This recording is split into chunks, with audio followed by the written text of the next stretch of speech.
This is cybersecurity, the integrator's perspective, and I wanted to know off the bat, how many of you are consultants? Awesome, okay, good. So our goal is gonna be to try to feed you, you probably read the leader, but we wanna try to give you some stuff that we feel like is good for you to talk about with your customer from our perspective. So that's kind of gonna be, this is a session that we did last year, we sort of improved upon it, we added some new folks, which is awesome, so we'll have some slightly differing opinion.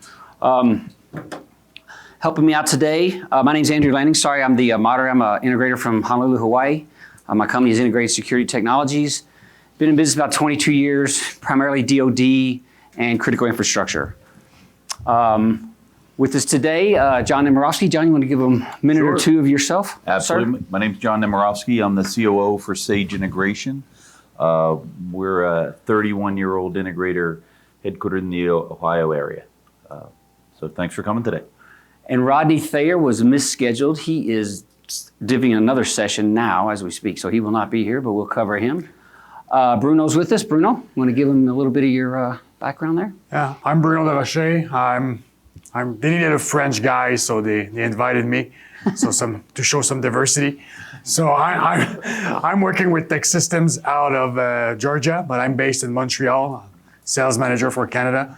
I've been working in the industry for more than 24 years now, and in different venues I've been a technician doing the inspections, and also now doing the sales and design, working with you consultants. So looking forward to be able to exchange about our challenges and our perspective in the cybersecurity world that we live today.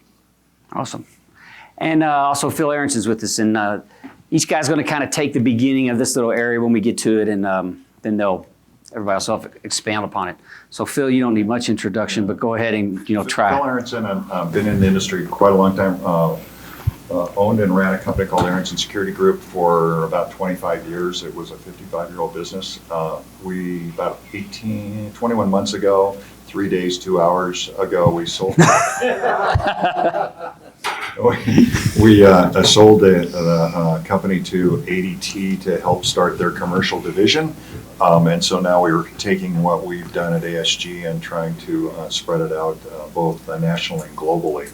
And so that's an exciting time, and kind of, as you talk about life cycle management and scalability, I think scalability is that word we've been using so often. It's how do you take, what do you need to become scalable as you're growing organization. So ADT has taken different parts of their commercial business and put them all together to make a commercial division, and part of the division is the Integrated Solutions division, which is I'm running. So I went from CEO to being a senior vice president, so don't use me for any career pathing. Because you went up and down. I'll be a manager next, so. And can you guys hear all of us okay? A happy manager. Audio okay? Good. Right. No, it wasn't on. Now There we it's go. on. I was kind of wondering about that. There we go. Should I say it all again? No, I hope not. So if you were in this session last year, you got a clip that Bill Bozeman claimed was from one of Phil's jobs. Because Phil had to run off. He was supposed to be on our panel, but he had to run off that morning. So I asked Phil if he had any memories from any of Bill's old jobs. So Bill, you want to tell us about, or Phil, you want to tell us about this one? This is actually why Bill Bozeman had to sell his business 25 years ago, because this was really one of his jobs. And he didn't come here to defend himself today. So yeah, so I'll defend him. This is actually something I stole off the internet, but I don't think Bill did that kind of work. I'm not positive. No. But it's definitely why we're all here, so this kind of thing can be avoided, right? So, in the initial risk assessment phase, right? I don't know, how many of you open up with your customers with the risk management discussion? How many of your customers are familiar with the risk management framework 1.0, 2.0, national infrastructure protection plans and sectors? Do they know where they fit, and do they know what risk is? Is this a discussion that you have? How many? Let me see, just a raise of hands. Risk discussion, so a few, maybe 3 out of 20 or something? So John, sorry? What's a risk assessment? What's a risk assessment? Sure.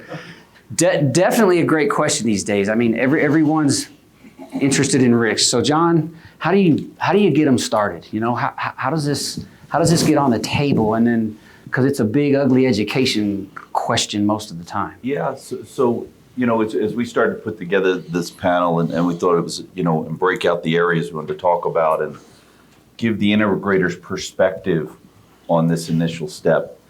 It's as much as for us to do today to educate the consultant on, hey, as you're starting to choose your integrator, are they all created equal? They might have the same product certifications, but have they made the investment to protect their own business, right? So what are they doing with passwords to your customer site, right? So if a technician leaves one company and goes to another, do they take that password with them?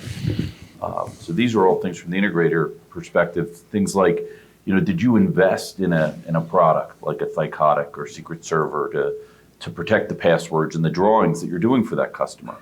And if you've made that investment and you're competing against somebody who doesn't, you're really not competing with the same overheads. Earlier session today, we heard about loaded labor rates and things like that. So those are some of the initial things we talk about as far as, hey, do the consultants know this about the integrator they're recommending to their customer? How have they protected their own cyber interest, right? Do they even know anything about OSDP? Are we still installing, are we still selling and installing the same panels that got us in this predicament? So those are some of the early thoughts around the initial risk. Bruno, what happens up in north of the border? North of the border, it's pretty much the same challenge as you guys have. But one of the big thing is when we are doing the initial assessment, for us, there's a lot of government projects that seems not to follow the pace of the cybersecurity risk. So we need to basically help them or educate them about, and it's not the consultant, it's more the client who's trying to shortcut that, yeah, this is for after, or my product that I'm installing, it says that it is cyber secure. Yeah, but what about the policies? Are you establishing or assessing what will be the required policies to put in place? So not only the integrator, but your team, your own people, what are they gonna have to do to make sure that we all work together in a cohesive way that mitigate the risk that we are having, and this needs to happen before the final commission. So this is one of the things that we try to emphasize with them. Yeah, at the beginning, I mean, I feel like it's an ecosystem risk, right? So there's risk to the end user who ultimately is standing there with a card and the door doesn't open, right? And nobody forgot to put in an intercom for you can't call anyone, right? And there's a risk to the customer who's wanting to have a successful project. And there's a risk to the customer's information that the integrator's holding, IP address information, network information. So there's that piece of the risk equation. And then there's product risk as well, which we talked about a little bit earlier. Phil, you guys had the path to value for so many years, something all of us stole from a little bit, I think, if we could. Yeah. How did that come about? Where did the risk assessment fit in early on? Well, the way we understand it in the path to value is kind of a process for implementing security systems. And the first part of the path to value is understanding the business. And we expanded that out to a consulting group that did risk strategy more than risk assessment, because what we find is you have the Fortune 100, Fortunate 100, that have large organizations that understand their risk, but the unfortunate 5,000 are those that are the armies of one who maybe don't understand what their risk is. And I was at a meeting about a year and a half ago, and they talked about the risk is the common language of the C-level. So of the CEO, of the CFO, of the CSO, it's around risk. And so what I see around, there's risk to the project, but there's also a program risk. And I think to start with the program risk, and a lot of organizations don't understand, because one system doesn't fit all. And what makes a successful program, not project, but program, is does the systems you're installing mitigate and manage the risk that you identified at the beginning? If it does, from a project level, on time, on budget, from a program level, and this was the gentleman yesterday, Will Wilkins, yesterday morning, we talked about that, this program risk and project risk, they're different.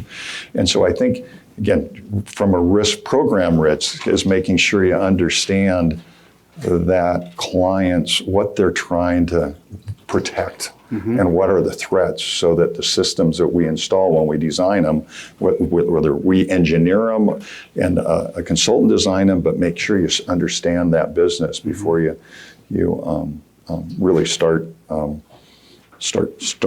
designing and implementing and start specifying, is understand what that risk is. Do you often get a look at the policies and procedures that your customers have surrounding IT, their security management? Do you start there to look at what they have to see how the system that they're asking you to figure out fits in? Is this something that they expose to you? Do they yank it down off the shelf and it's 12 years old, hasn't been updated since 2004? This is go ahead, Ray. Well, in some of the larger companies we work with. We got it, since we're being recorded here, we have to, thank you. Okay. In some of the larger companies we've worked with, or as is now more common with critical infrastructure, they're pretty mature in their IT infrastructure management. And so right at the beginning, we go to them and talk to them. In fact, we did several projects where the IT department was completely in charge of the physical security technology, used their project managers, everything else. So their starting point for any project like that was their IT baseline that they want to achieve, and then how do they achieve that? And they look pretty closely at what the capabilities are of the products, which are much better now than, say, 10 years ago or something. And then the next thing they look at is that they want to be informed on is the educational requirements of operations. Who's going to need stuff where, when, what has to happen at the SOC if they've got one, and that kind of thing. So they look at it as needing to understand the project requirements, the end result that you're trying to get, so they can make sure that they drive everything all the way through. That's from the project manager's perspective. So that's like the project risk, kind of what Phil's alluding to, the way I see it, for your explaining. Sure. And when they get involved, usually there's already been a risk assessment that's taken place, and somebody's done a system architecture and a design and so on. And so that comes to them as a given, and then they want to see the hardening guides and reconcile everything and get a hardening plan for the deployment that is consistent with what they normally do. So, but that's the minority of clients. Most clients aren't that mature in their IT. Yeah, how many of you work with the 5,000 Phil talked about versus the 100? Yeah, but you have both spectrums, right? And is that maturity experience reflective of what you see? Right. As soon as you get outside of the larger enterprise, those guys are really struggling with really most of their procedures and management. The sector I work in the defense industrial base, is pretty hard at tier 1. They've done a good job. Yeah, they leak stuff. You read about the information that gets out, but by and large, those guys have done a good job. And so now they've turned their focus squarely on the supply chain and who we are as a risk problem in the ecosystem, right? As not just our companies, but we're definitely a part of that. This year, starting this year, we're going to be audited. There's a thing called the CMMC, and it's cybersecurity maturity model certification. Come September, all of the DoD work that we bid on will have a certified level line item. You have to be certified to level 2 or level 4 in order just to bid. So that same model is proscribed to roll up into what's called the federal acquisition regulations next year, and that'll affect anyone that gets federal money. So that type of scrutiny is coming upon the supply chain via regulation. It's kind of how it's going to arrive here in maybe 24 to 36 months, outside of DoD. So DoD is just kind of leading the way. What was the name of that again? The CMMC, the Cybersecurity Maturity Model Certification. And I've got if we get through this, I've got some material I'll pop up and show you. And you can always email us and we'll get it to you. What else about risk assessment? Because I see when we say cyber, it really encompasses people, processes, and products. And there's all those. And I still to this day don't feel like I have much control over product cyber maturity. We sat in here with David Brent. I don't know if you guys were here earlier, but the product assurance levels, we really don't have third-party transparency on their code base and things like that, right? So we got a hardening guide's not really the same thing as cyber assurance. I know we were talking a bit earlier, and you via NDA, Life Safety Power can share some of that, has some transparency available to certain consultants on their product line. Is that available to all? Is it kind of project specific or? It's available to anyone sign the NDA. And Yeah. We've done that with a couple of different third-party pen testers. Yeah. So I think for me, this the question that I would have is what is that risk appetite for that customer, right? That you're consulting with, and I mean, if the network's flat, if our gear is going on their enterprise network, we got problems. Like I don't advise that. Period. End of sentence. Right. So I'm looking for segmentation. I'm looking to make them at least air gap to get to me. That kind of thing. Cross that air gap. So. Andrew, I think the challenge comes in this is you can get a great specification or good technology and an integrator that's done all the preparation, but you really have a lot of things happen here. The customers got their own network. The manufacturers tested their hardware and have response mechanisms in place if there's a cyber threat. And the integrator is installing what was specified or was asked for, or what they recommended. Sure. Some of which may be cyber tested and secure, some of them maybe not, right? How many integrators are still out there installing 125 megahertz card readers, right? Sure. And 80%. prox cards and Sure. and cameras manufactured in places they shouldn't be, or we shouldn't be buying them anyway. So I think all those challenges start to wind in from the integrator standpoint. Is you can try to select projects or bid on projects that have good cyber programs. You can do all the training and preparation inside your companies with protecting passwords and changing default passwords on cameras and making sure the OSs are up to date. But you've got three moving parts in this. Yeah. That's the customer's network, the manufacturer's product, and what the integrator brings to the table. And that's the challenge the consultant has to deal with. Yeah. I think one of the things that too around risk is there's risk, and we need to identify what the risks are, and then there's threats. Yeah. And so risks come before threats in my mind, you know, and so sometimes you have to make decisions, or companies, I think part of consulting is showing them what the risk is, and then having the client decide what's the threat, and what the threat level they're going to have. Because again, when we're putting in prox cards, to me, either the customer is ignorant with the risk or the risk that they're taking, or they've identified that that's a threat that's not such a big threat to get those, and so and then the cost versus the benefit of that threat is different. So, or is we're going to just stay with prox until we get the budget to change. Sure. And so I think as integrators, as consultants, that we make our clients aware of that, and then let them decide. They're the decision maker on that, and I said not even lead them. We just kind of let them know. And so we've kind of developed almost a checklist of do you want to change if you don't want us to change the password. Check here, because we have some sign off for that liability. That you're accepting the liability. And so will your customers take that responsibility, or do they want Phil to have it?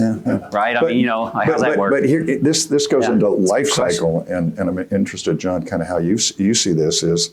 So we're going to go through a cyber hardening of the equipment that goes out. Not hardened, and I think that was we went through that. It's a hardening, okay? Because tomorrow, it might not be another 0 day. It might not be good enough. You go through the cyber hardening, and so then we put new passwords on it, and then we put a secret server, those passwords in the secret server. But when you talk to the cyber person, who a good one will go, especially from an organization, now we're a much larger organization, multi-billion-dollar organization, going, we don't want to have that password on our system. We don't want to have the liability on that. What really should happen is the owner should have it, and when we send out a technician at 2 o'clock in the morning, we should contact them to let them know what the password, and they give us a one-time password to get on it. Because really, it's a convenience, and we don't want to take on that liability of keeping it. But Dave Brent talked about the technician who had a van that was stolen. He did a lot of DOD work, and he's going, oh, my clipboard was in there, and I had all the passwords of the federal, these federal facilities and how to get in the access control system. Sure. So again, we're dealing with risk and threat that to put secret servers is better, than having it on a clipboard, but not as good as having the customer that's going to control those passwords. Yeah, and it's interesting. So in DoD, that's controlled unclassified information, right? I have to report that as a security breach, so I don't let that paperwork roll around in the world, right? It's bad. The printed stuff's really bad. You have a closed container for that. Sure. Well, even but below confidential, right? Even this whole the CMMC is below confidential. Above that, of course, we have the National Industrial Security Program outlines how we handle these materials and how we report breaches like this guy who lost the clipboard out of the truck. So commissioning and testing. So we've agreed with the customer that there's some level of vulnerability in what we're going to do. We're going to discuss that with them, perhaps. Let them know we're going to get as good as we can get. The 0 day exists. If they want to have Telnet open for some reason that they need that kind of support, we're going to talk about that vulnerability. We're going to leave them with an understanding of the risk that we're bringing to them with the system that we install, hopefully. And that they agree to it, we agree to it, and then we're off to work. You brought up bench testing, and Rodney's not here, so I think he might have gave us a slide. Let's see what he's stuck in here. Cyber awareness for the commissioning team. Is this something? Do your customers ask you for a level of assurance from the integrator? Like, do these guys have Security Plus? Do they want to know anything about that at all, or do they just? Yes, sir. Typically, they don't know what they need to know. So typically, okay. It's our job to tell them that they need some security on cybersecurity things, whatever that might be. Including changing the native passwords or, admin. Okay. Yes, sir. I'm starting to see a shift. And so in stadium work, I'm starting to see directors of cybersecurity and infrastructure.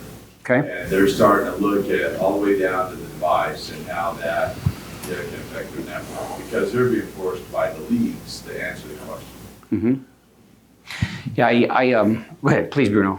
And we start to see a little bit more, we talk about awareness. So I know in the past, like 18 to 24 months, we've seen more and more RFP going out there saying that you need to be ISO 27000. You need to have that kind of insurance. So that for me shows that the clients start to be a little bit more aware of what's going on in the cyber world, because they're asking for the integrator to have some kind of credential. They are asking us that, okay, the guy who's going to do the commissioning, he needs to have some kind of certification, because I don't want just him to say, yes, good, it's all good. Yeah, but who are you? Yeah, and does he understand to tell what me, he's... Yeah. Are you, Mr. Commissioner, aware enough to say that my system is all good? So for me, that shows that it's moving, because they're asking us to be. And is that small, medium, or just larger, more enterprise and government? More Where do you see enterprise, that? Okay. I would say. We don't do a lot of government, but I see a lot of banking now asking it, insurance company asking for it.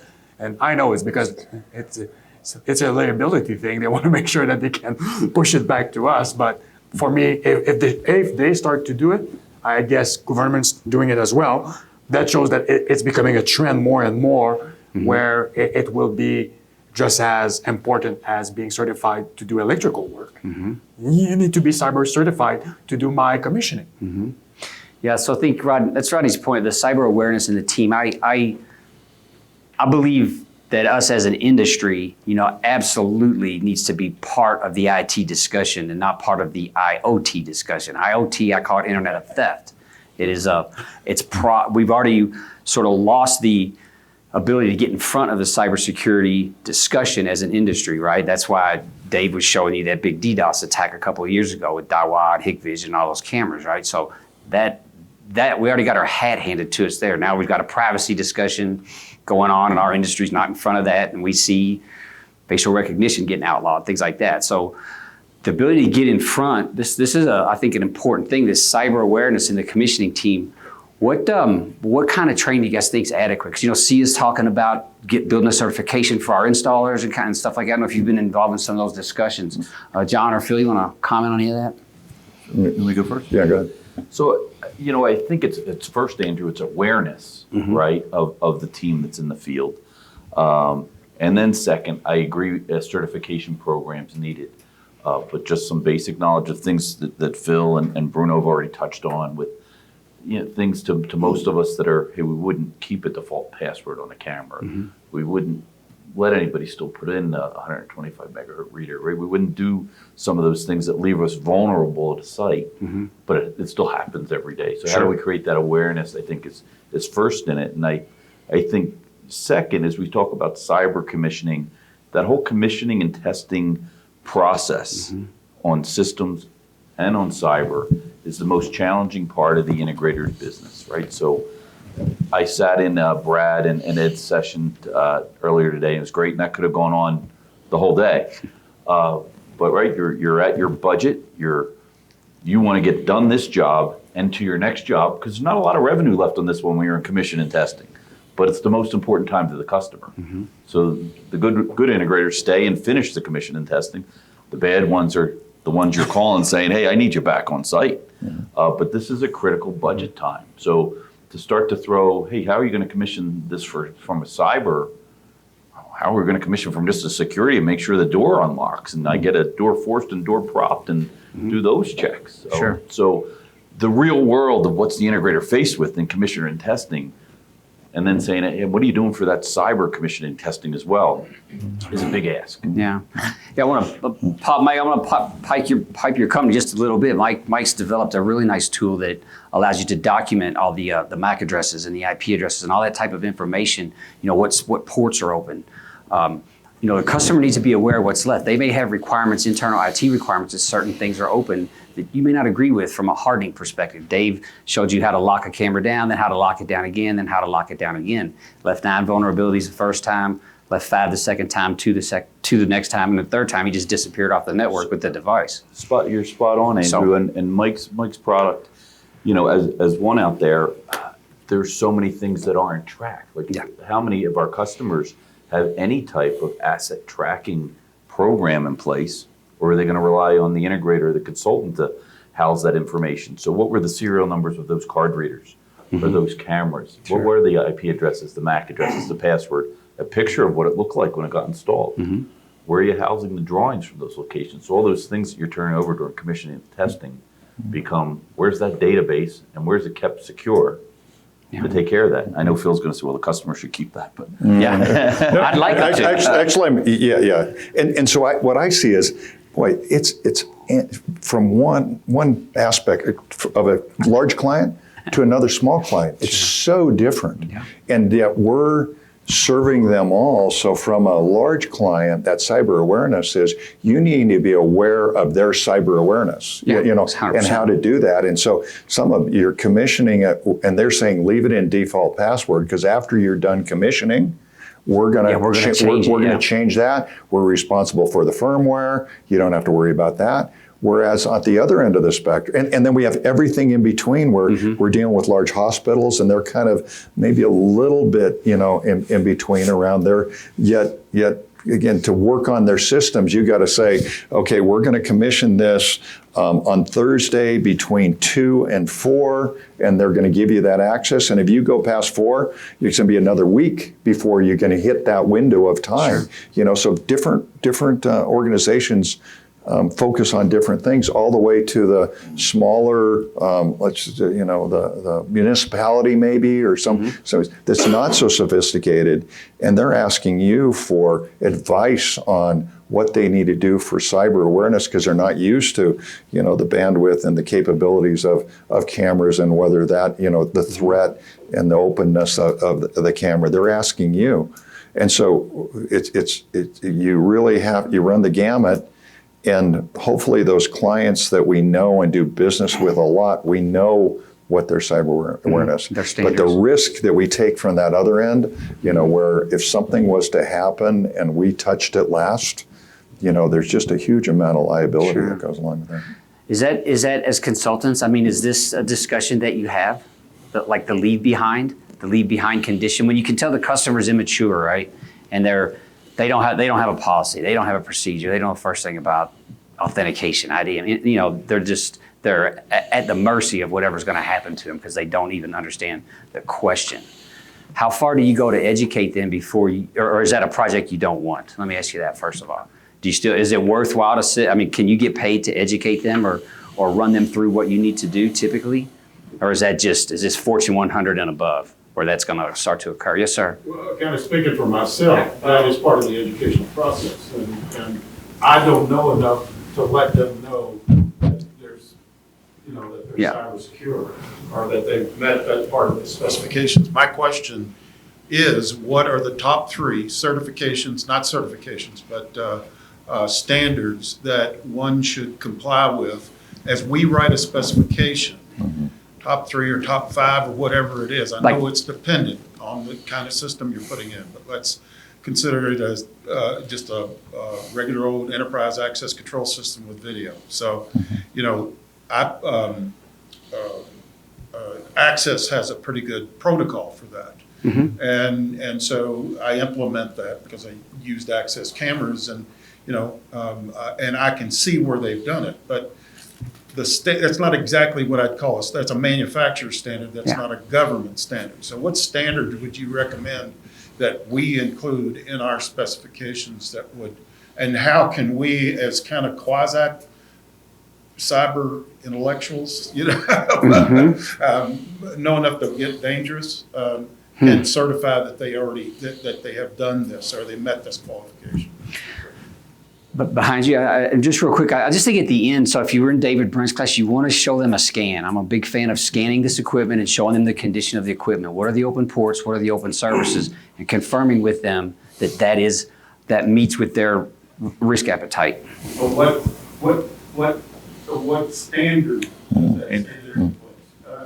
Well, there's not really a standard at that level, right? So The think stack is maybe 853, but I think part of what we want to all gain from this session, right, is what can you see from an integrator's point of view to make that standard better for your end customer? yeah.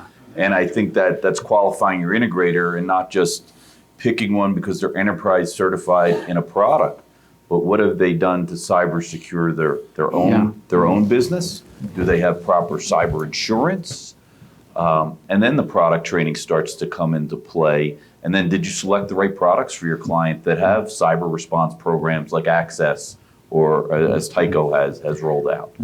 I think those are some of the critical steps in there, but I don't think there's 4 letters I can give you to say, hey, include these 4 letters. Right. It kind of covers everything. Well, Yeah, if you walk through I that. think there probably is, but it might depend on the kind of system that you put in. And that standard would lead us to the qualifications of the technician to implement that standard and the protocols that you need to prove that implementation was correct. So there's something out there. You mentioned 37,000 or ISO 27000 27,001. there's some of those kinds of standards that would require scanning and 1. to find out the ports and stuff like that. But- And that's what I'm kind of interested in. Sure. So I think And then I can communicate that to you, and then you know what that standard is, and you can hire the right people to make that work. Yeah, I'm right there with you. I mean, my as the integrator, what I want you to do as the consultant is to take that access hardening guide. If you like that, if you believe that's good enough for that customer, every one of those pages, when that says change password, that's your key to ask that customer who's going to manage your passwords, right? so that we get this stuff defined. Every step in that manual is a question for that customer, for us to know, so that you can give us what they actually want us to do. And that's what will expose their like maturity. You know, that's where you'll find out what they know and don't know. And that's like sort of a baseline way to start. At the end of it, though, you still got to scan it and make sure it got done properly. So that's your final check. And that should be part of the as-built deliverable. Yeah. You know, we don't talk about servicing. Let me get the mic because we got the video running. So sorry, guys. Thank you. We need the talking stick. It helps. And he's getting the back of your head. So if you want to stand up, it'd be better. I agree with Andrew. If you have the discipline with, say, a DoD environment, or you grew up in that environment, you know some of those switches and triggers and what you have to do and protocols. But I really think that we're going to have to follow someone that's kind of put a path in front of us. And I think that is going to be the government. Truth be told, I think they're going to say that we got to create something. We can have a baseline. And I think that, we were dealing with D-Skid 121 years ago, right? Sure. So I think that's probably what will start to bubble up. And then the other side of that we're not talking about in commissioning is really the servicing of the product. So now the system's installed. I think it's the next things are going bit. on. How do I go in there? That's the next phase. Yeah. We're going to get to that one. Yeah. So that's a whole other thing where the manufacturer the community has to also, along with the client, with all of us as a team, figure out what's that mean? How long does that? We're in a panel, or actually a board. Bruno and I, talking about hours and costs going to add just to go service a ACU or something. Now get in there, be escorted maybe to an area, or given a one-time password. It adds time. Sure. A lot of time. Yeah. Well, we would really rather have that discussion up front, though, because the last thing the customer wants us to hear from you, that ain't in my scope. And then I leave him with a big hole in his network, right? Right. Okay, we'll do a couple more, then we're going to move on. To happen on the consultant side first. Sorry? You're pricing it out properly. Well, that's what I'm saying. Yeah, he should be getting a fair price for a fair service. All right. Okay. Check out the next presentation, because what you guys are talking about right now is what we're going to be covering. Okay. Awesome. Thank you. What I was going to say is really twofold. So first, isn't there a new department of the government, right? The cybersecurity something infrastructure. There you go. And so second is that my strategy so far has been talking to the manufacturers that are coming up with a security strategy for their product, something that from a spec writer standpoint, from the consultant standpoint, that we'd want to be able to reference that into our spec. So if it's this product, it's the cybersecurity strategy of that product or recommendation for the product.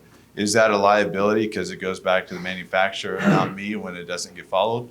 Because on the back end right now, what I'm seeing in large system deployment, the IT, in fact, all the routing and the server configuration, storage, and all of those features, the owner's taken over from their IT perspective, and they're saying, now I'm giving you a secure environment to route your stuff through.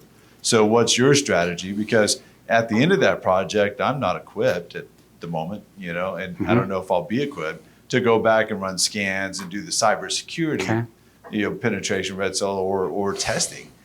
So it's really, did you follow these steps? Checkbox, check. And so that's okay. Sure.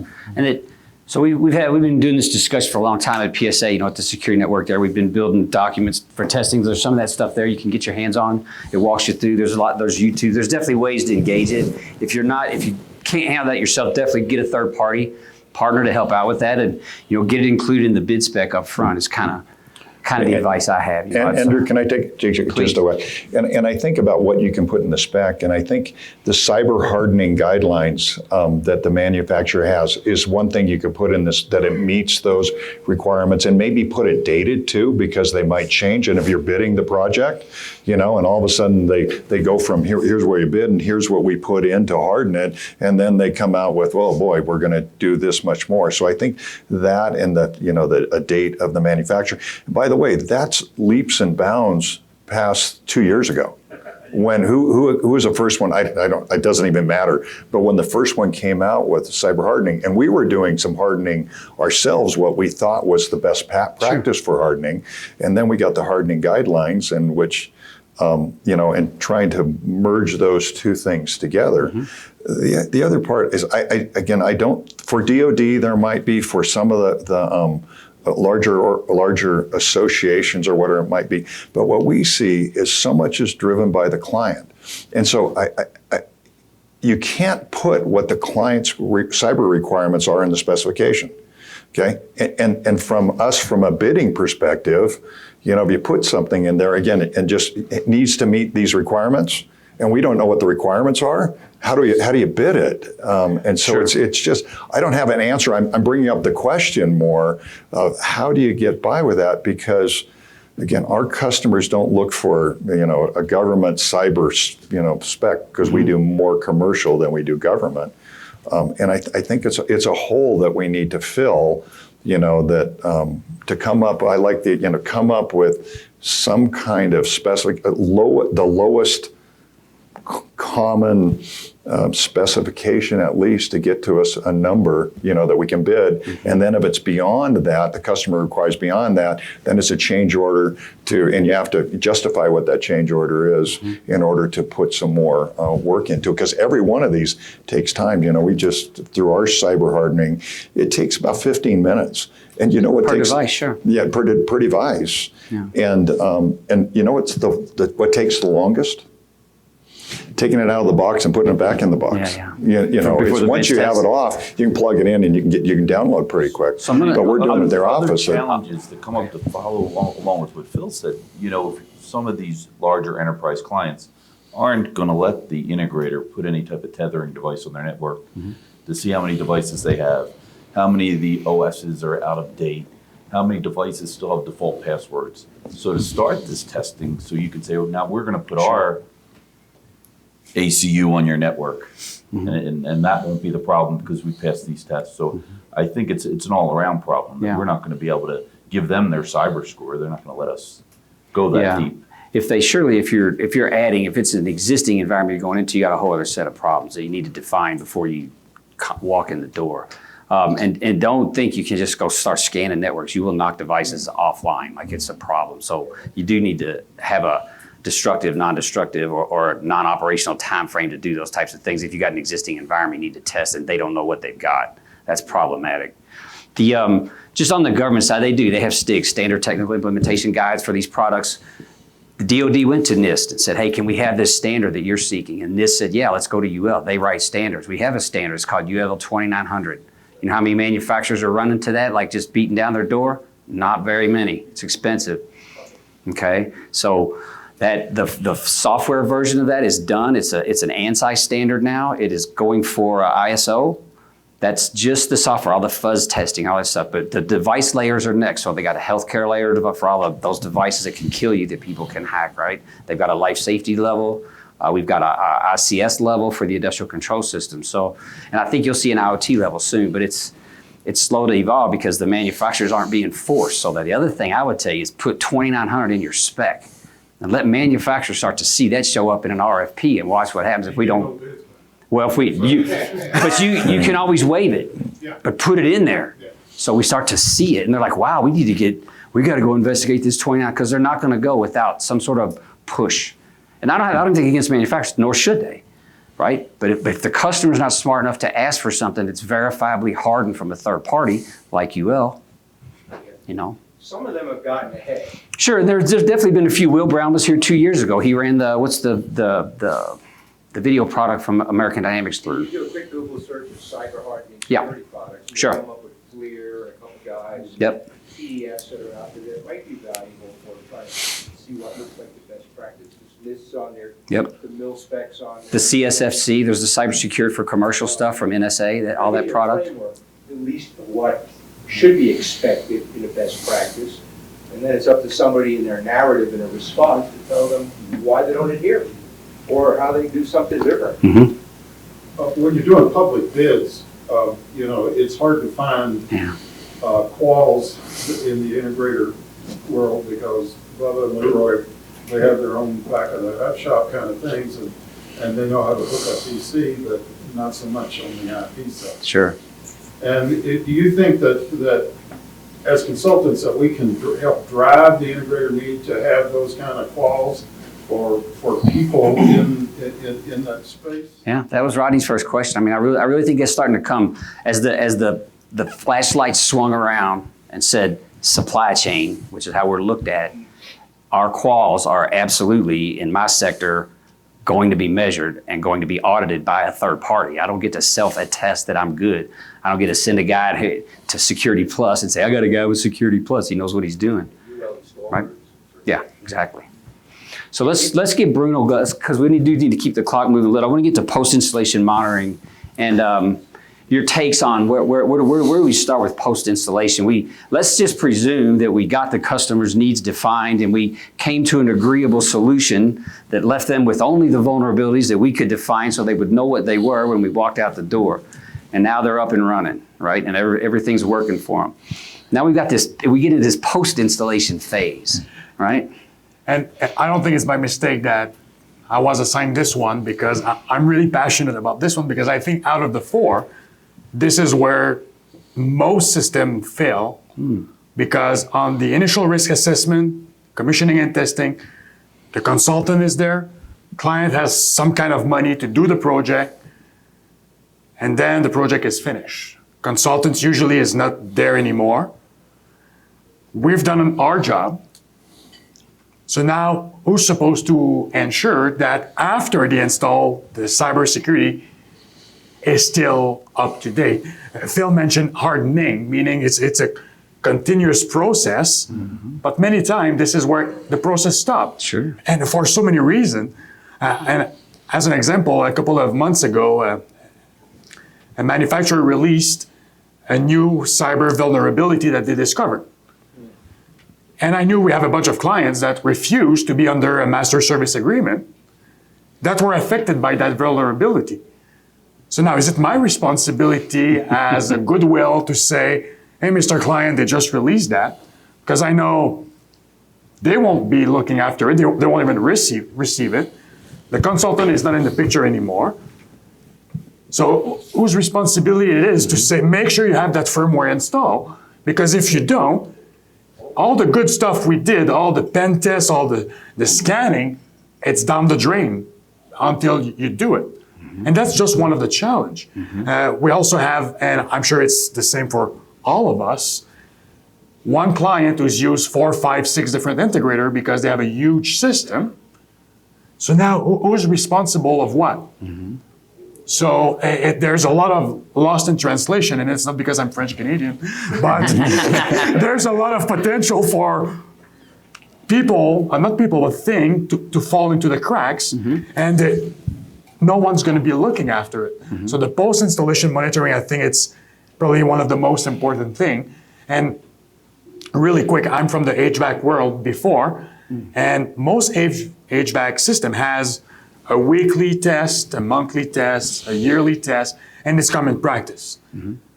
Why in security, those kind of practices are not there as mandatory as, you need to do it. You need to, and I think it's because the end user are not aware enough that, yes, we give you all that shiny report the day after we did everything, and we give it to you, but that Dave joked this morning that we should buy a frame to frame it. But if we frame it, we just lie ourselves because it was good that day. After that day, it's not good anymore. It's like the one you ever get in the elevator and look at that inspection certificate and it's 8 years old? It's kind of scary. No, but it's a really good point. The ongoing monitoring. Show of hands, how many of you are engaged in the post-installation discussion? Does the project end? Do you get to recommend this? Because there's warranty, right? I got a lot of customers that think warranties, I owe them everything in the world. They're shocked when I tell them warranty means I'm coming in, taking that off the wall, shipping it back to the manufacturer, and when he gets it back to me, I'll go re-hang it for you. And by the way, I'm only going to do that from 7 to 4. So Andrew, it's interesting, back to Mike's technology that we talked about and asset tracking. As you have 6 different integrators and nobody's holding all the serial numbers and IP addresses and passwords and things like that, who knows what's under warranty? Sure. And when did it start and end? And it's a nightmare. When I started to look at this, at Bruno's categories, we had our calls, I started to think about this as were we referring to on-prem or hosted solutions. But I think for the most part, this room of consultants is writing enterprise specifications. So most of them today are still on-prem solutions. So I didn't want to dive too deep into that. But that's the other thought, right? How are we monitoring the system if it is a Sure. hosted or managed solution? Sure. Yeah, and there's, I mean, are you guys familiar with looking at Viaku and Viewmetrics and there's a host of them out there now that can look at these. And do you have that discussion with the customer so that he can understand what that monitoring means for his uptime? And is that a piece that you get paid for to talk about or to help him figure out? Or is that something that's usually left post installation to us to come in and say, well, once 3 of his cameras were dead and he missed what he needed, hey dude, we could be monitoring this for you and let you know when they're not on. Because he says he's going to do all that, but he doesn't, right? We know that. His IT people told him that they will do it. Yeah, the IT people. Someone always said they would. We'll have responsibility for that, the uptime. So we're typically involved in the post-install conversation as far as what watchdogs or health monitor does the system have? And then is there links that they can do from SolarWinds or Ryan or something like that to monitor those IP addresses? So one of our clients went so far as to put each camera's IP address into SolarWinds, so it's monitoring the stream and feedback through that. Sure. But it wasn't my spec. It was a, hey, what do you think a good strategy is? And without a reference point, then it was like, yeah, let's sit around and it wasn't my recommendation. It was what they were doing, and we made them aware of what the product could do. Sure. And so they had some downstream. There's twice now that I've recommended them to a cybersecurity consultant. Sure. Yeah, I found quite often that the IT team doesn't even know, like facilities did the video system, they don't know that the facilities didn't get some kind of monitoring on the cameras. They understand IP devices should be monitored, but there's a disconnect there. And so if that discussion isn't had by you folks to make the customer aware that investment, he's really investing in uptime. There's a reason why he's putting that system in there, and he would really like to see 5 nines on it, right? And that without some kind of continuous monitoring, there's a lot of reasons why that thing can be offline and he doesn't know, or not recording and he doesn't know. Somebody else could put another IP device on. Now you got an IP conflict going on. I mean, just all kinds of stuff happens. I'm sure you've all seen that. But that discussion has to come first. So can a show of hands, how often do you get to have that discussion about post-installation monitoring? And how often do you see the customer go, yeah, I want something included in my spec? Yeah, like post-installation monitoring. Always, okay. So, Ed, some, not often, sometimes. So Andrew, I'll tell you, okay. I think if you look at most of these integrator models, they might always get included in the spec. But most integrators, you look at the top 100, 20% of their business is coming from that recurring maintenance agreement, if they're a good one. Sure. Some build whole programs around it, so maybe a little bit more, but so even though it's in the spec, the end user's not going forward that operational spend. Sure. So we've seen, again, when it's government funding or somebody gets a lump of money for security upgrades, that they're taking a certain amount of that to put toward life cycle. Because I think post-installation monitoring, life cycle maintenance kind of go, that they take a certain portion of that to go life cycle maintenance. So you see those 5-year maintenance contracts as part, here's, give you a bid in the 5-year maintenance contracts to be able to, take care of that life cycle and upgrade. I think one of the other things that's difficult is, when a manufacturer, I think maybe a year and a half ago, a camera manufacturer came out and said there was a vulnerability, or Dave Brent was talking about, they've had one Bosch, and they said we identified the customers. Who's the customer? Who's the customer? And so they identify the customer, but this is the integrator, and it could be ADI is the customer. So all these cameras go out there, and these small 2s and 3 jobs, nobody knows where those cameras are. What we've done, larger systems, when we do engineering for those, and we get the MAC addresses along with the IP addresses, and so when we got that, we went through our engineering drawings, the not the schematics, but the load schedule, because we're doing a hardening, and so we know where the MAC addresses are, and we know that, put the IP addresses in there. We were able to go through our drawings and go, okay, we bought these cameras here because they give you a range, right, a MAC address range. Exchange, I think it was. And to be able to go in and say, and contact the client and say, here's the problem, and then what? And you got to go do the upgrade. Yeah. What'd you say? Then you have to go do the upgrade. We gotta? Yeah. We gotta? No, we don't gotta. So the customer's like, well, you got to come and fix it. Yeah, you gotta. And we're going, well, that wasn't part, there's no maintenance agreement with you, and so who's going to, but, we're a good client of yours, you need to come in and do that. Yeah. And we're going, no. So it's an interesting, who's the client, and in our industry, just the way it's sold, is who's the customer. And again, the more sophisticated, larger, you can track that. But how many smaller, and even our large clients that maybe buy stuff off the shelf, or go to ADI, install some of their own, sure, they don't know where know where they are. And so I guess that's the value. DIY is huge right now. Yeah, sure, right. And so again, who's the customer? Big organization. Yeah, Sure.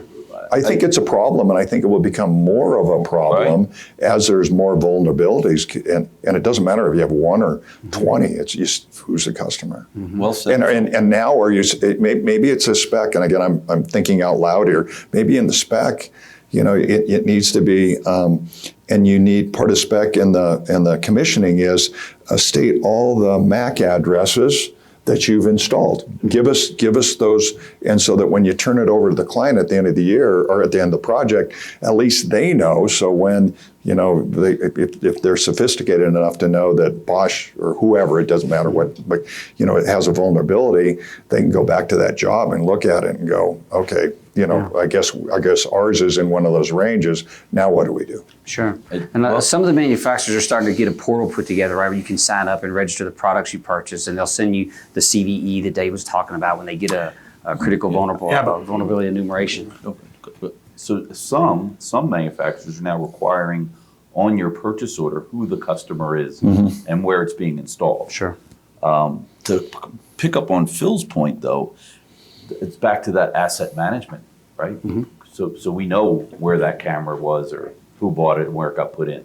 So if we don't start stepping up as an industry and start tracking those assets, the security, the cyber vulnerabilities are just going to continue to grow. Yeah, that means that's CSC 1.1 is actively scan the network. That is cybersecurity control 1. That's the most recommended thing you can possibly do to help yourself is figure out what's on your network and to know. And that's just as simple as a scan. Yet, Andrew, I think practically, and this is pragmatic, and are the clients, the big, really going to let you do that? Yeah. No. I say no, because they're going, we're secure. You're questioning the security of our network. Definitely. And that's Definitely, it's yes, but the pushback we get, and we've had issues where we knew it was the network. We knew there was some. Yet they're pushing back, and it's been what we spent. One particular lots of time in the thousands and tens of thousands of dollars till finally we scanned their network. And it was them all you find that along, the DIY guy put in doing multicast all over the place. Yeah, right. So in Phil's life cycle management category, right, I think this is where the customer needs the consultant back, right? So it's 4 years in and it's 5 years in. Does anybody still have the same laptop for 5 years? Does anybody have the same phone for 5 years? But we're going to have the same NVR for 10. Right, so they really need the consultant back in to, hey, here's your life cycle program. You need to every 4 years be upgrading your MBRs, or there's cyber risk again. You need to upgrade your card reader technology. We went through that a couple times already this morning. So I think all of that, and then that Viaku, not to name a manufacturer, in that life cycle really starts to come in as the product gets old, right? We're getting network loss, we're getting video degradation on the NVRs. That all leads into that, but who's going to do that? Right, and that's where I think there's a need that maybe we don't fulfill today at the end for the end user, and they don't think about it. So and oftentimes I don't feel that it's not that they don't trust us, but when we're coming in after the fact with another thing, and we're like, well, you should have bought this 4 years ago when you did the project, and we're this integrator trying to sell them something else, right? We can show them why, and it addresses their need, but we're still selling them some, and they sit there wondering, why wasn't I told about this before? I have another reason for that. Go ahead, but you go ahead. Go first. For years, Integrator has been selling PM contracts and service contract that were for basically changing the batteries and cleaning the lens. So let's be honest. But so many clients now that we are telling them, now you really need a maintenance contract because of the cyber threat that you have. For many of them, it's just like, okay, you just respin a new name of one thing that you need to do. But it's not the case. Now there's something that's constantly evolving that really require us integrator to be monitoring their system, maintaining the system, not only once a year, but on a very regular basis, because now there's a really active threat that is targeting their system directly. So we need, I guess, along with the consulting community, to make them realize that now there's something that you really need your integrator to be there along with you for the time that the consultant won't be there until they come back for the new life. So we need to be there with them, and they need to understand them. Agreed. That's an embedded technician, so be careful as an integrator when you start embedding in that, because now who's the customer, Phil? Those lines get pretty boring. Integrators, we like the money, and we'll put the guys there, and then and sometimes they think they now work for that. Set. When they do 2 years later, probably. Well, of course they do. Away with stock options and Phil, did you have some? I think it's, and I'm speaking for my company in the way, it's a business model issue too. Yeah. That we pay commission to salespeople to go find large projects to install, and they make money, where the maintenance, it's not nearly as big, so they're going out and looking for that. So the way that we address that is have a separate group that just does the maintenance contract, and they're but it took us, I figure, like we're not the smartest guys, but we're not the dumbest either. But it took us a while to figure that out, to go, that they're and to create and invest in that maintenance. Yeah, if I don't the get maintenance model and the recurring revenue model to help our clients, because if you're not, the expectation of some of the large clients are, and we had one large client that had these cameras and they had probably 500 of them, and their expectation was, you have an MSA, even though we didn't identify the MSA, you're responsible to go out, and it took us many hours to change the cameras and to change the firmware and harden it, and we just ate it. Yeah. Because it was a big customer. Because it was a big customer, and so we need to identify it. We realize we need to identify that, and exclude it in our MSA almost, or exclude it in the proposal that we give them. This is, if you want it, great, check the box, and we'll include it, which will be an extra, here's the amount of money. And so that's what we're doing more now, is putting that in the proposal and let them go, no, we don't want that. And we collect that data, and so and we're thinking, going back to them 4 years down the road, you had the opportunity to get it, you didn't get it. Yeah, I find if I don't get it bundled in the initial package, if it's not a 5 year, 3 year, that I won't get it after the warranty period at the 1 year mark. Right. I would offer, Andrew and Randy, that there's two conversations I've been having, and actually efforts that have been brought into the last year with the growing majority of my clients, that it's the establishment of what operating cost of the system is going to be and what the capital cost of the system is going to be. And they're asking about a 20-year plan. Yeah, nice. And so what that also does is that's locking in the software support agreement as an operating cost that they need to budget for, because right now they're not budgeting for it. Sure. So they drop it off because the install came out 2 years later, they didn't have budget. And so just from the integrated perspective on that software support agreements, when we go to a manufacturer, and I don't know how any of them are in here, to ask for a 5-year software support agreement, they won't give it to us because they're used to the next year. It's a model problem for them too. They're going, we're not going to give you 5 years. And so we have to almost pull teeth and get the owner involved in it to go, hey guys, we've invested in your system, and we want this, and so you give them a price for that, and they're, well, it's going to be, we're going to increase it 10% every year. Now that doesn't work. Usually you get a 5-year contract, it goes down and they're going up because they're used to those manufacturers that have done well with the SSA program. They're looking at the revenue that they have, and year-over-year revenue, that they don't want it all up front. They want to kind of spread it out over the year because they're looking at the profitability of the organization. I'll keep thinking. Go ahead. One term that I haven't heard, planned obsolescence. Interesting. And we're trying to move that concept forward. So PMs and testing, that's a cost. And how often do you do it? But planned obsolescence too, because you can't even take, when you said a 10-year-old product, you can't take a 10-year-old product and make it work in our cyber world. It's not going to happen, right? So you need a different perspective on that kind of thing. Yeah, I agree 100%. That perspective today. I'm sorry? IT gets that. Yeah. IT is not typically the problem. The problem is the budget that's not been given to security typically, that in the same way it's given to IT. But the C-suite's starting to understand, and because the risk discussion has changed that, in my perspective. So organizational risk versus operational. we gotta keep driving that home. Most of the systems that have been specified by the people in this room, 5 to 7 years later, have been depreciated by that organization. Yeah. So it is time for a refresh. Yeah. In that capital expenditure thing I was talking about, what we ended up doing is calling it a 5-year replenishment and 10-year replacement. There you go. It matches the IT model with some of their long tail server stuff. Yeah, I've seen models like that too. There's, it's kind of about whatever they'll do, anything that they'll get to engage you for some period of time, so we're not left with the walking away with the bright shiny certification on the wall, and 2 weeks later there's been 3 0 days and these guys got their ass hanging out and they don't even know it. So we got a few minutes left anyway, like 7 minutes. Closing thoughts, Phil, and then we'll open it up for some questions. I just think this is the discussion that we're having it's an exciting time in the industry. And when you look back, that we're still not there, we're still 5 years behind or whatever you want to say. Sure.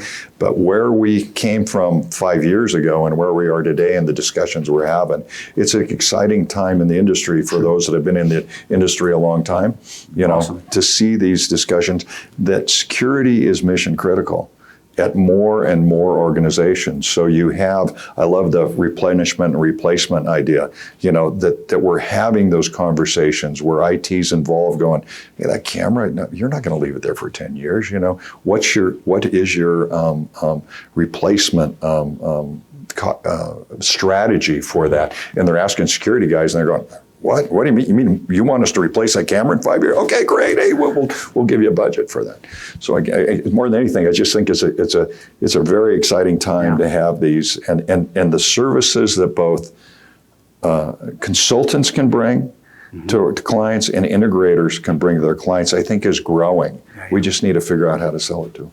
Awesome. When I say sell, I mean to show the value of it to the. Agreed, 100%. Bruno?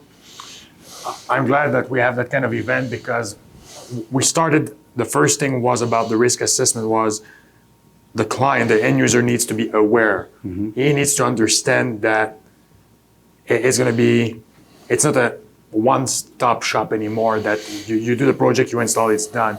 So I'm happy because consultants are, in my mind, really there because they're seen by the end user as non-biased more than we are, obviously. So they are really the advocate to make them understand how important it is to be aware of that. So I'm happy that we can have that kind of bi-directional discussion and really appreciated the opportunity. Awesome. John? Yeah, two points. One, I think events like this and conversations like this make the integrator stronger, the consultant stronger, and give a better end result to the end user, and can drive more business for all of us. Second, I think we'd be much further along in the spectrum of this, but I've been to many, many cyber programs in the business, and there's still not a strong way for the integrator market to monetize cybersecurity other than providing a better service for their client. And I think if we, as a group, were able to figure out ways to monetize this could be better for the consulting community, the end user, and obviously the integrator. Awesome. But it's been a tough tough road to figure out avenues to do that don't cause high degrees of cyber risk and higher cyber insurance premiums. Yeah, and from my perspective, I spend a lot of time with all the alphabet agencies, and if you follow what those guys are doing, that path is very clear. It's very mature. It's 20 plus years old in many cases. No one's going to remake that wheel. They're going to go down that path. So if you want to know what our future looks like, look at those guys. Short of regulation, because the SBA goes berserk when they start to drop regulation on small business, but it's coming slowly but surely. Questions? Who's got a question or some final illumination? We got a manufacturer over here. What's up, brother? Yeah, Phil, you mentioned something about a model problem, and I'm interested to hear your perspective. You guys talked a little bit about having manufacturers that give you the MAC ID address so you know where that product went. Do you feel like that would be potentially to their detriment? Do you feel like that, because some of this stuff goes through distribution. Some integrators are going to be very protective about where one of my products landed. Mm-hmm. I find that would be a great service, obviously, to the end user. I think that would be a beautiful thing to be able to keep up with, so we can take care of the people we're supposed to be taking care of. I just wonder how you see that.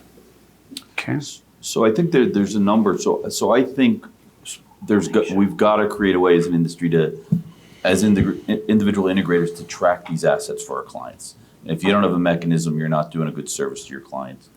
I think one of the big misses in it, frankly, are when you look at hosted products sold through distribution or on-prem products sold through distribution that now they want to convert to hosted. You have no idea where 12,000 panels go in a year. You bought them through Annex. You sold them all through Annexter and ADI. So now you want to convert them to a hosted solution. You have no idea who bought them or where they went. So I think in that model, to answer your question, we've got to create a better way to do it because you don't know where any of your customers are. We know where most of them are. But The enterprise. Can you identify the manufacturer? So let's just call out a Cantech, for instance. Okay. Nobody's in the room, right? They sell through Annexter and ADI. Right. So if they want to do that from a hosted standpoint and convert the 25,000 readers they sell a year into a hosted format, how would they even find out where they are? Right. Shodan, maybe. This hand went up really quick here. All right. One more, and then we'll let you guys go. Thanks for hanging out. We got a couple of minutes, according to my watch, anyway. Yes, thank you. My question is general around maybe I have an open-ended cybersecurity coordination that the integrator needs to do. Open-ended saying, I know cybersecurity needs to be coordinated. I'm going to maybe push this off onto the integrator. How does the integrator know? Because I don't have that upfront meeting with the owner and their IT group. So I don't know if they don't have any security policies and procedures written, or if they do and they are very specific and very intense to follow, right? So what can I potentially do in terms of assumptions, that you would see in my spec to help with pricing? Yeah, if I don't see this stuff and my sales guy is not asking, we go it through the engineering group, right? And if it's not asked and I can't ask, we send up RFIs. If they don't come back, we don't bid. I'm not working for it. I'm not assuming it. I'm not going to jump in where it's vague. It's too risky. You guys? Well, I think it's kind of what we talked about a little bit ago is that there's you can use the hardening standard of the manufacturer. You can put that in the spec that it needs to meet those requirements. How you know that an integrator did it, I don't know, but I think you can put that in the specs. But to put it for the client, just say it needs to meet the client's requirements for cyber. Again, that is all over the board. Yeah, unless they have them. If they have them, I should have those policies and procedures. But they're not going to put them in the spec before you get it. They may be after the fact they are, and they might be so onerous, and it takes time time that you don't have in it. So again, that's what, there's no answer. We need to figure out an answer to that, and whether it's government regulations, but I've sat in a lot of meetings where the government folks are saying, don't wait for us. Yeah. It'll take too long. We're 5 years behind. Yeah, we're too slow. So what are those association standards? What are some of the other standards that the commercial business is driving, opposed to waiting for regulations from the government? Because by the time they're going to be out, they're going to be antiquated. This is changing too fast. Sure. And so again, I think it's a problem, but I don't know that there's an answer. Yeah. I haven't figured out what the answer is. The only legitimated program currently, like commercially, is the CSFC. So the NSA laid out a program called Commercial Secured for Confidential. If you have it installed by a commercial CSFC certified installer, that gear is certified to that level by the NSA. But this is your routers and switches and your network fabric, not necessarily our endpoint devices. There's a whole list of gear on there. So you can check that out anyway. We're all going to be around. Gentlemen, thank you so much. I hope this was helpful. What I see is we just still have a lot of questions that we've got to ask, and we need to ask them first early. I hope that maybe came out. But we'll be around. Happy to talk. Appreciate you guys coming in today. Thank you so much.